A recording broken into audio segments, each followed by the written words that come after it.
my name is Kristy Gnibus, and I'm running for Congress here in Western Pennsylvania. It's Pennsylvania's 16th Congressional District.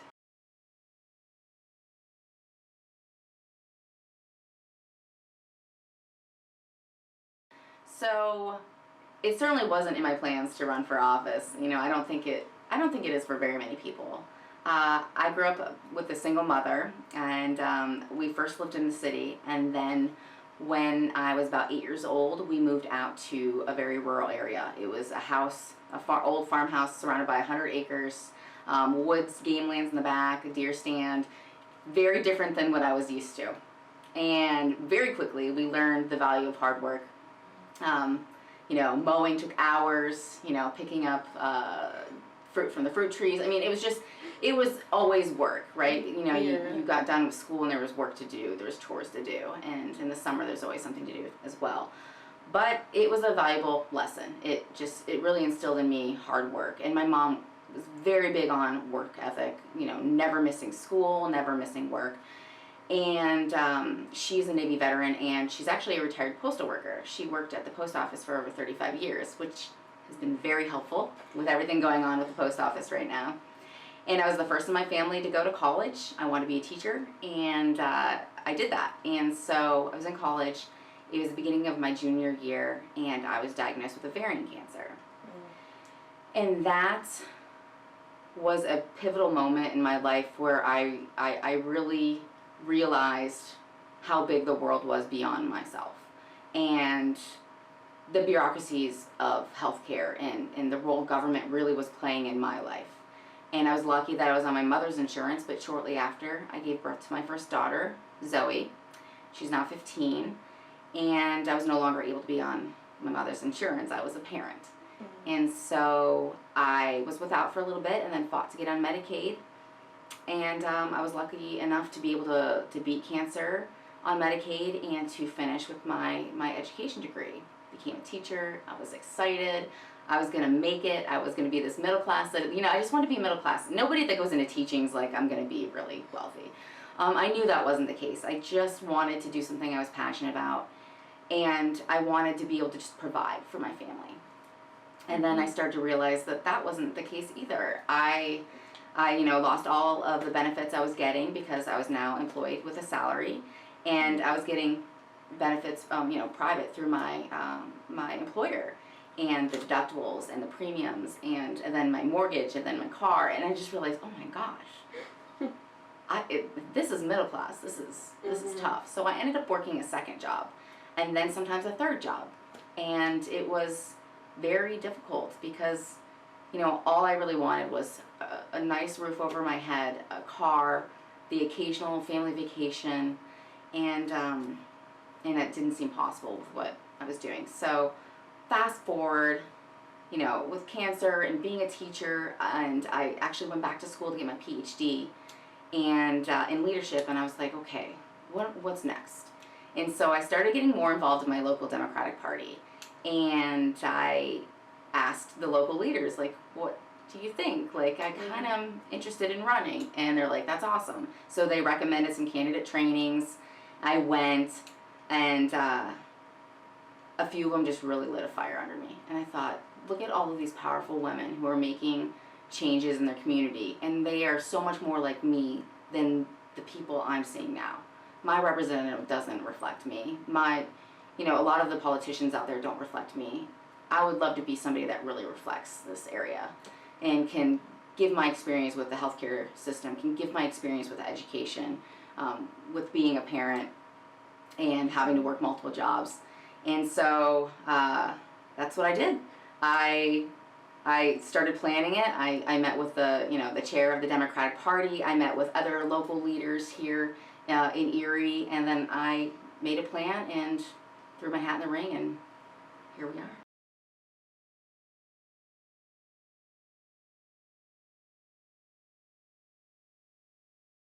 I think the majority of kids' reactions when you say something like that is, okay, what? You know, and I don't think that my kids understood. You know, like many young kids, I don't think a lot of people have a great grasp of what government does or the rules of government officials, legislators. And so I don't really know they understood. They're just like, ooh, what? You know, my oldest was more hesitant. She's like, how is this going to change my life? I'm her I'm a teacher in the building like that she goes to, and she was really like, are you gonna come in and are people gonna be like, what is your mom doing? You know, and once I announced, she really was like, seriously, Mom, if one more person goes, is your mom running for Congress? And I'm like, I promise it's cool, but and it's evolved over time, and it's become much more positive.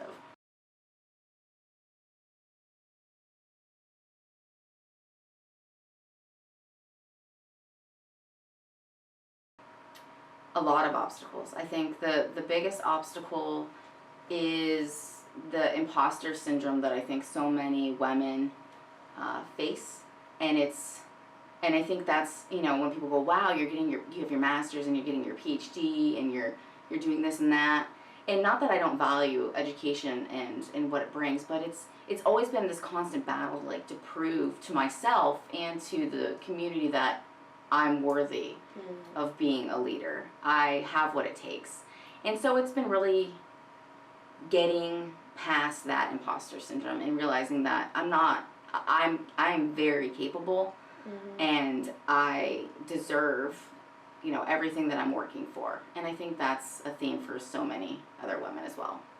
Okay.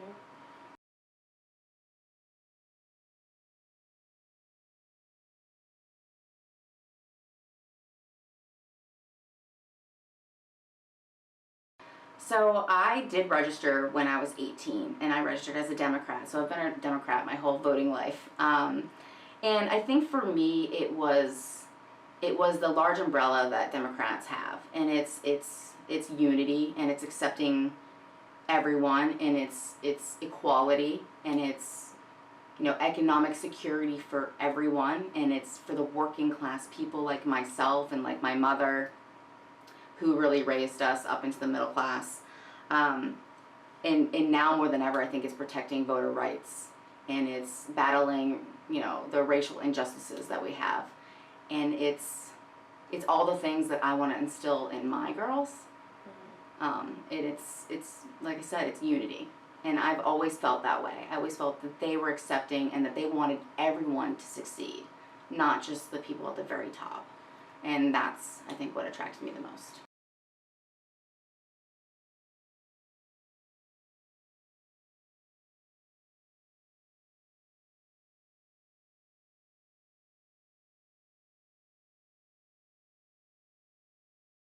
I'm sure it's the reaction I think that many people have, and it's sadness and also disgust, because this is 2020, and I think that we envisioned ourselves to be much further along than we really were. And I think people, and myself included, have probably been ignorant to what's been going on with the BIPOC community, and it's a shame, and I can't imagine what these families are going through, and this is why it's so incredibly important that we address it, because we've put it out there. It's being filmed. It's on people's devices and on television, and how can we turn a blind eye now?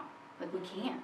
I mean, I certainly know that this is not what I want my children. This is not the America I want my children to grow up in, and I certainly know that's true for so many other families. And so it's very clear that we have to do something now, and it has to be bold, and it has to be progressive, and it has to be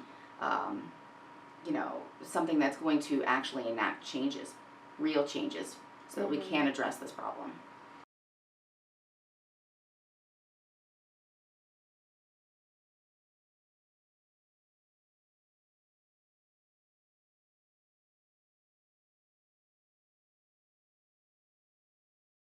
His call for legalization is actually at a state level. I would be a federal position, and so I do believe it should be legalized at a federal level. I see the legalization of marijuana happening in other states, and I see the billions of dollars that are coming in to help with their communities, their schools, and so many other things like infrastructure.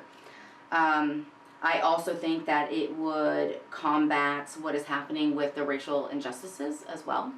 I think it's a way that people of color are being targeted, and I think that's, you know, incredibly important. So I agree with Wolf legalizing at a state level, but I also believe that it could be legalized at a federal level, and in a way at a federal level that many people can benefit from. You know, and it's going to be the billions of dollars that come in. It's going to be the jobs the hundreds of thousands of jobs that are created, and also address some of the criminal justice issues that we have.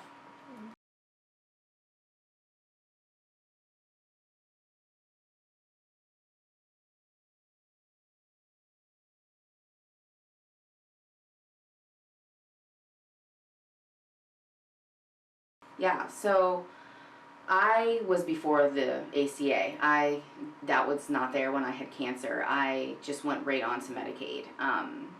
And the ACA really is like a stopgap from people that that don't qualify for Medicaid but don't have the ability to afford or qualify for, you know, private insurance through their employer.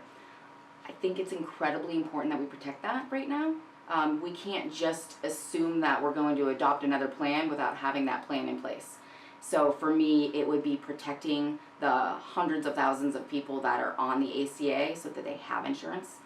And then it would be working towards a healthcare plan that is universal, that includes everybody, that is robust and fair, and really a world-class healthcare system. For me, I do agree that we have to protect the systems that we have now. What the ACA was originally intended for was pretty great.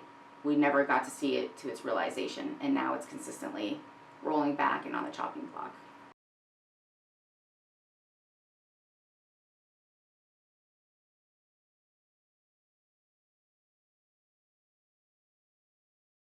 I certainly didn't envision becoming a teacher and having to learn how to dress wounds, how to use a tourniquet, how to barricade my classroom doors. Even at one point, listening to what a gunshot sounded like in our building.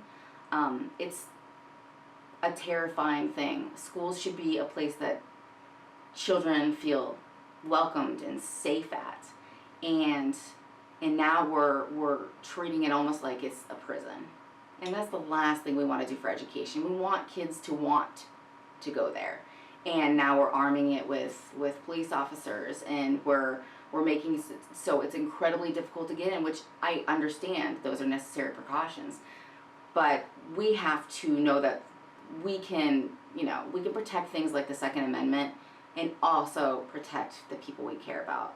We can do both, and that's what I would like to see, is for us to have common sense gun legislation and protect the Second Amendment.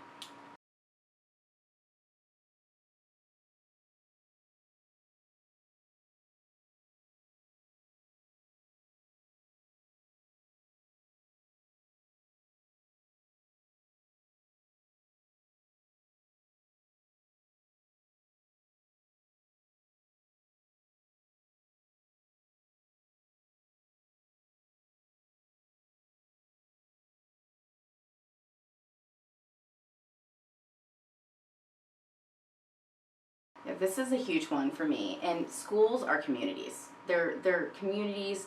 The more schools we have, in my opinion, the better. I don't like the idea of consolidating districts to like one building or that. We like to have schools in our neighborhood because they're a place for us to get together. They're a foundation for that neighborhood. They provide a lot of services to that neighborhood. And because of the underfunding, we are condensing. Because the schools are not able to be revitalized in a way that is safe for the students and staff, we're closing these buildings.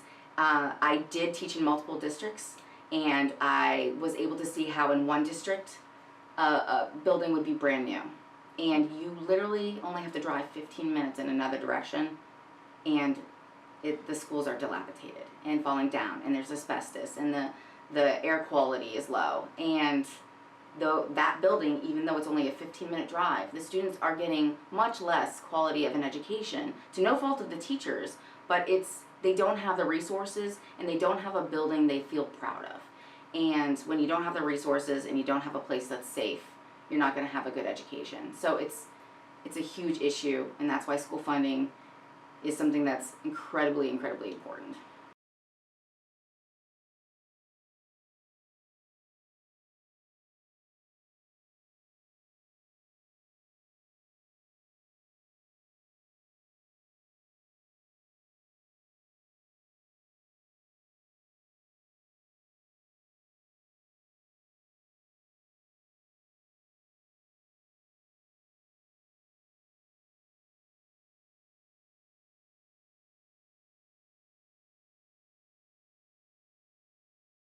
Yeah, absolutely. We have segregation in our schools now more than 10 years ago. And that always blows people's minds when I say that. And why that is because of redlining. And because of that redlining, we are consistently seeing a cyclical issue where poor people are staying poor and they're staying in the same place because they have no way to move out. And we are funding our schools by property taxes, mainly. It's a local, state, and federal, funded program that we have here in America, but mostly local and state. And because we're funding by property taxes mainly, the redlining issue is becoming worse and worse and worse. And so the districts that have the least amount of money are never improving. They're never improving because, again, those same families are not able to get out of that system. And the school is getting worse and worse, and the neighborhoods are getting poorer and poorer. And whereas where we see the rich getting richer and the poor getting poorer, that's what's happening in our neighborhoods. And that issue we're starting to see in our schools, and that's why we're seeing the redlining and the segregation we're seeing today.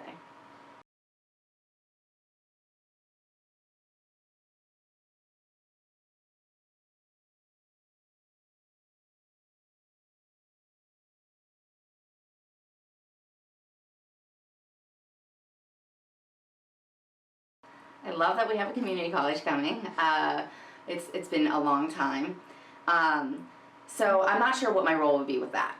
But as far as, I certainly want to support it, but as far as affordable education, I think it's incredibly important to have the ability for anyone that wants to have that higher education be able to do that. I think the community college will help with that. But I also think there's a huge issue with the way that we are allowing students or funding students to go to college. For example, I have an incredibly high interest rate. At this point, I will never be done paying off my college loans till ever. Like ever, which sounds preposterous. And so we have to change the way that we are loaning money, and that should be much, much lower. I also think that there should be subsidies for incomes in your family. Right now, it's nothing. It's barely anything. And it takes advantage of the middle to lower income families most. And I think that actually the Biden administration does have a good plan for that. So I'm very hopeful that we are able to get students with a middle class family to go for such a small amount. And I think that's going to be so incredibly important because my money is tied up in my loans. I'm not able to push it out into the economy. So I think it's a win-win for everybody.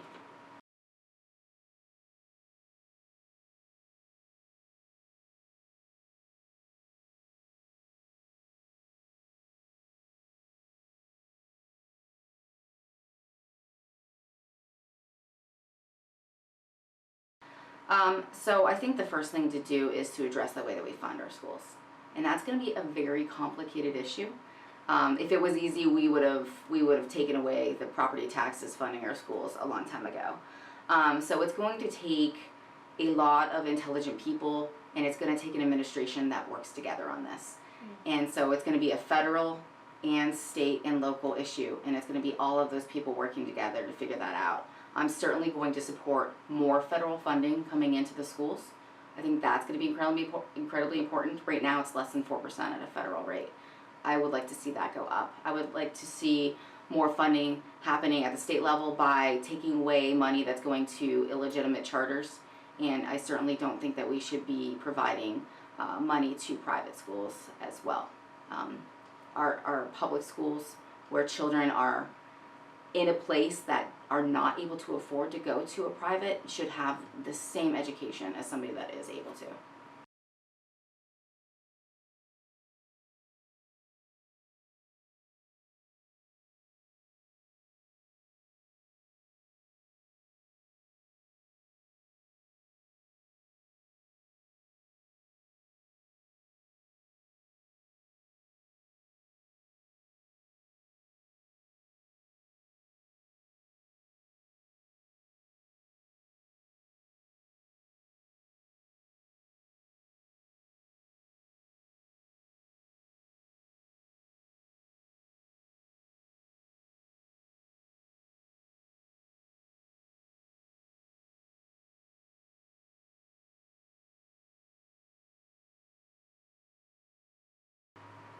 There's a lot to go into that, so I'll try to make it as brief as possible. But I think a few things. I think we need to have inclusive economic development, and much like we have opportunity zones, but with more inclusivity involved, and that could be provided at a federal level. I think that we have to recognize the changes that we have here in Western PA. We've relied on manufacturing, and we have been promised the return of manufacturing to this area, and that's not happening. That was a promise that is not going to be fulfilled, and will likely not be fulfilled. And so we need to look ahead, and we need to have somebody to advocate for jobs that people can thrive here, and that's going to be infrastructure. And when we talk about infrastructure, it's not just buildings, though it is. It's buildings, it's roadways, it's fitting buildings to be more green. It's broadband, especially in inner cities and in rural communities. And it's renewable energy. It's solar, it's wind, it's hydro. So having somebody advocate for those types of things, while also keeping in mind inclusivity, I think that is going to be incredibly important, since we have not been doing that here in Western PA.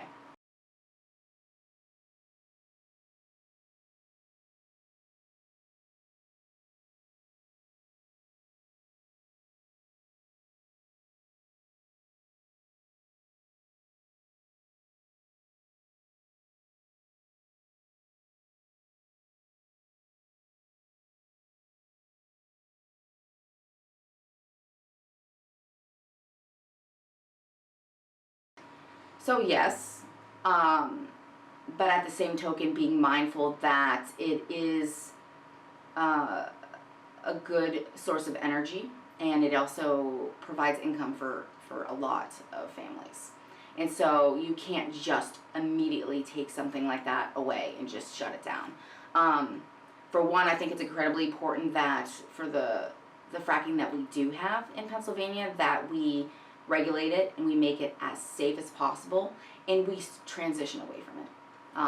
And that will allow those that are relying on that energy, those that are relying on that income, to transition into something else. And of course, with help. I don't think that they should just have to do that on their own. So it is a problem, but I also think just immediately banning it is also a problem, because you're stopping the energy, and you're also stopping the income for those families who rely on that. In regards to climate change, what are your major steps in terms of addressing the climate change issues in Pennsylvania? Yeah. So the biggest thing is just green technology here, and in infrastructure. And when I just spoke about it, but infrastructure would be really addressing the renewable energies that we could have here, and refitting buildings with renewable energy, solar, and addressing in a way that's going to bring jobs here, that's going to produce energy here, and it's going to make Western Pennsylvania a place that people look at and say, that's what we should be doing, because we have all these untapped energies. I mean, we don't utilize wind at all. I mean, for example, and we have one of the most wind-rich counties in all of Pennsylvania. So recognizing that and realizing that these are things that we should be utilizing and creating jobs from, I think is going to be our first step.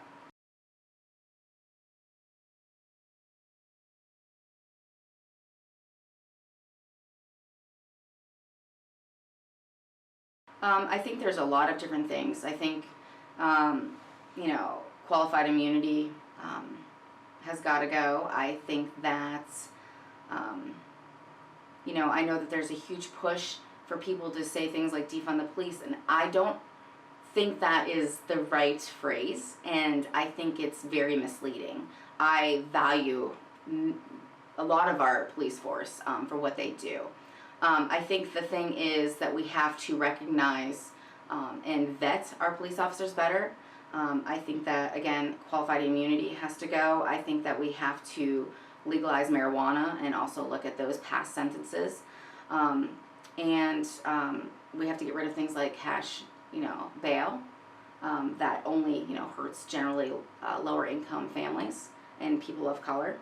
So there's a huge list of things that we need to do here in America to start addressing these issues. And I tend to always lean on this, and I think it has to happen in our schools, and it has to happen with the way that we educate our children. And we have to include literature from people of color, and we have to include all of the history, even the tough stuff. And we have to be truthful with our students about it, and diverse. And we need to have a diverse staff so that when students are in that classroom, they can see somebody that looks like them, you know. And so all of those things with criminal justice reform are important, but I also think we need to take a look at how we're educating our youth, the people that are going to be the future.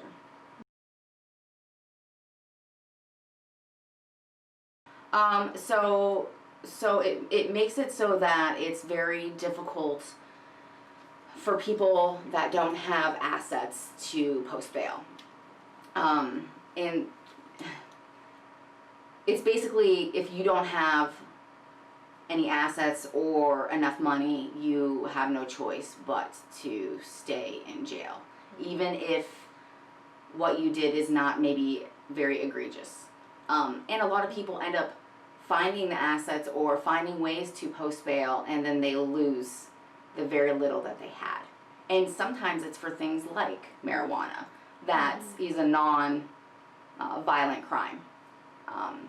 And that's just not fair to families. You know, once you get in the criminal justice system, it's so incredibly difficult to get out of it. And we have people that go in there, you know, at such a young age, and then by the time they're let out, they're not able to get good jobs, even though they're good people. They're not able to sustain their families or themselves, and it's incredibly frustrating because we're not healing. We're just creating a cyclical issue.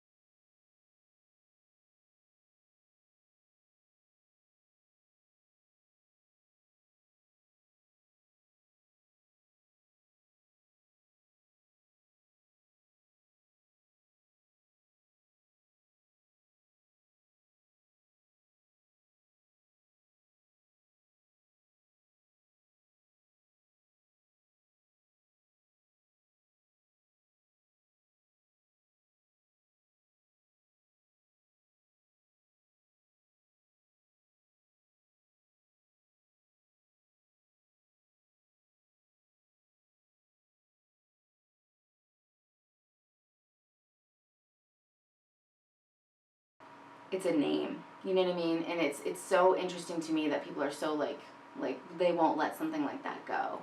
And it's, if you're disrespecting a person or a community or a religion or whomever, and there's people attached to that, there's no reason not to change that, in my opinion.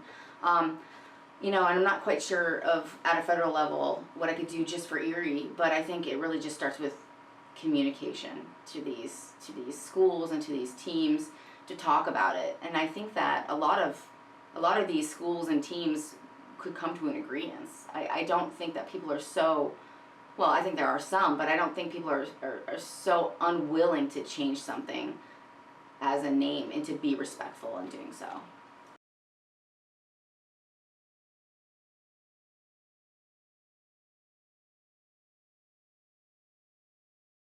I think it's incredibly important that this is a healthcare issue, and I think that every single person should have access to full covered healthcare, and that includes reproductive rights and reproductive health. You should never have to worry about if you can get your yearly exam, or if you're pregnant, you're going to get the care that you need. And it's not just sometimes at like a corner clinic. I mean, you deserve just as good as healthcare as somebody that lives 10-15 minutes away. So I think it's providing healthcare. That's where we have to really focus. And if we are providing healthcare to every single citizen, world-class healthcare, that is not going to be an issue.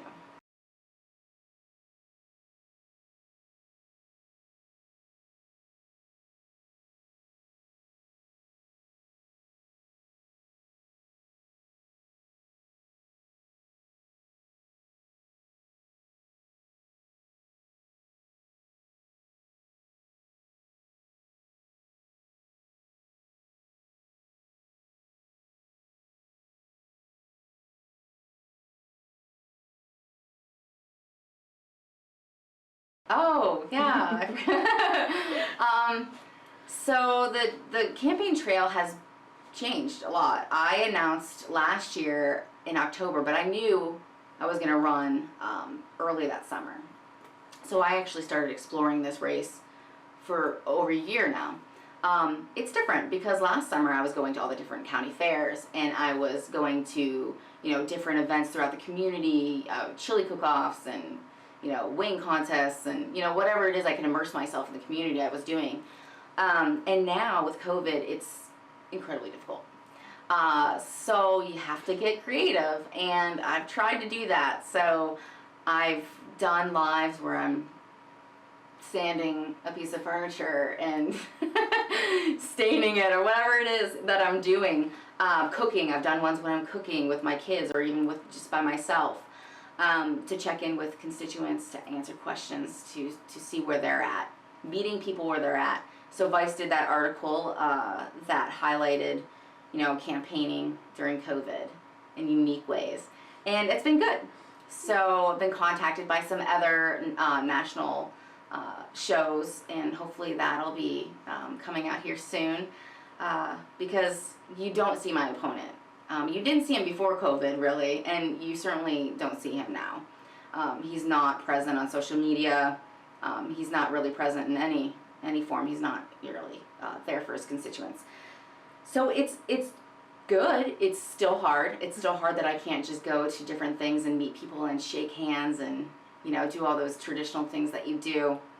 But I'm creative and we're doing it, and I'm excited for it, and I think that people are ready for positive change, so it looks good.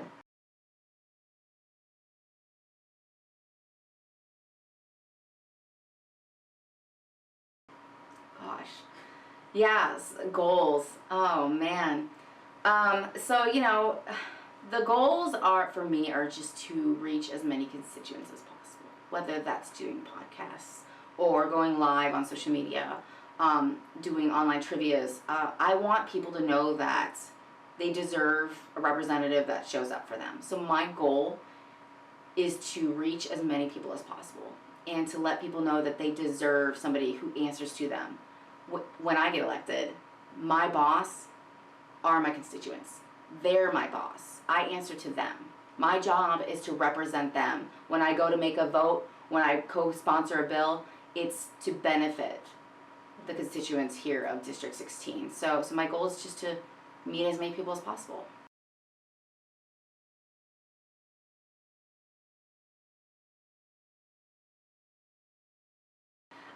This is funny because I did a little Q&A with my kids, and I was like, what's the first thing that you want me to do? And they're like, tell us. I'm like, tell you that I won? Like, you won't know? They're like, I don't know. I'm like, okay, I'll tell you, I guess. The biggest thing for me is going to be healthcare. What can I do to make sure that every single American has access to healthcare? And so connecting with people, figuring out what is out there that I can do, what can I co-sponsor, what bills can I help create that are going to allow that. So for me, it's definitely going to be that, especially because of this pandemic, and especially because so many people's insurance are tied to their jobs, and they lost their jobs. There are so many families that are suffering, not just economically, but because of losing their health care. And so that's going to be my first call to action.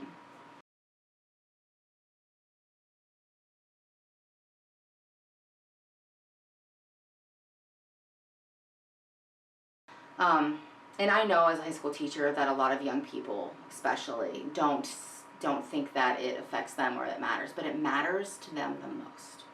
A lot of change takes years.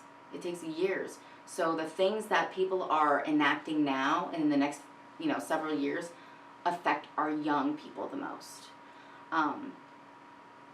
If they can afford to go to college, how they're able to have a family because of their health care, what schools that their young family or their children are going to go to. These things are for the young people. The racial injustices, these are the things that our young people care about passionately. And so voting is so incredibly important, and we are so lucky in Pennsylvania to have the ability to vote from home. And I know as a single parent that I've had my vote suppressed because of working 2 jobs and finding childcare, that I've not been able to stand in line and go to the polls. So we have to take advantage of this ability to vote, and to vote by mail, and to request your ballot, because whoever you are, whether you don't think that you should vote or not, or whether you think your voice matters, it does. It's the one thing that people have fought so incredibly hard for here in America, and you have to take advantage of that.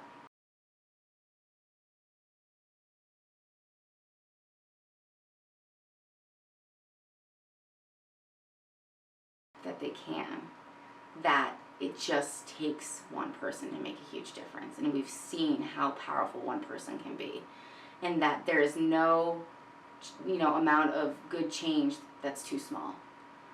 It could be a small piece that you add that makes a huge difference, and whether or not you know it, usually when you're doing something good, people are recognizing that, and you become a role model for them to do something good, and it's a chain reaction.